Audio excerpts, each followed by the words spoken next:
তো বন্ধুরা দেখো তিল ভাজা শুরু করেছি। তো হয়ে গেছে ভাজা, দেখো সবগুলো ভাজা হয়ে গেছে। একটু ঠান্ডা হোক, ঠান্ডা হলে পরে আবার ভালো করে ঝেড়ে পরিষ্কার আর একটু করে দেব। ঝেড়ে তো পরিষ্কার করেছি, তবুও আবার ঝাড়তে হবে না, ভাজা হয়ে গেছে। ঠান্ডা হলে পরে আবার ছাড়বো।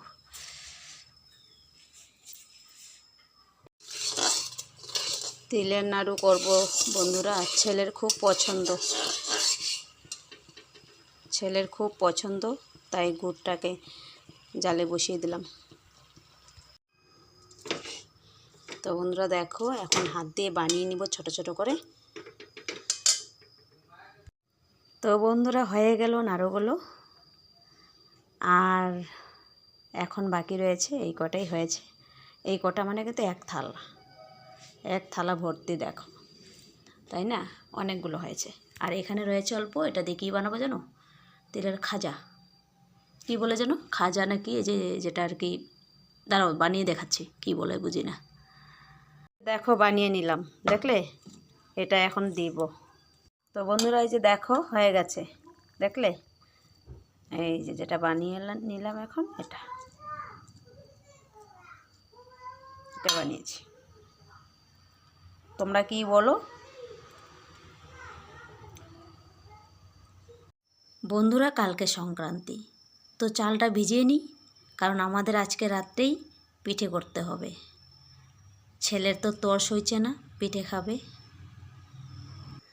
তো চাউলগুলো আমার ধোয়া হয়ে গেছে, একদম ধুয়ে জলটা ফেলে দিয়েছি। আর না, কিছুক্ষণ পরে মিক্সিতে দিয়ে গুঁড়া করে নেব।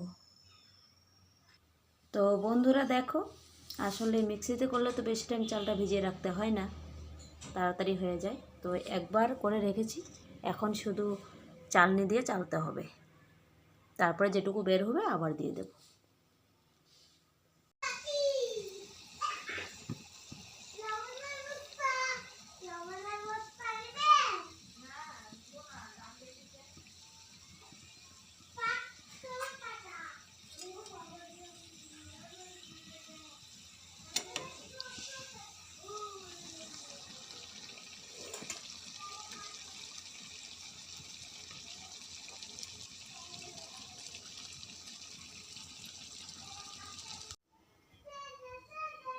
তো বন্ধুরা দেখো হয়ে গেছে আমার।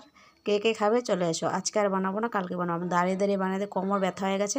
কালকে নিচে বসে গ্যাস নিচে লাগিয়ে নিচে বানাবো, বসে পিড়াতে বসে বসে।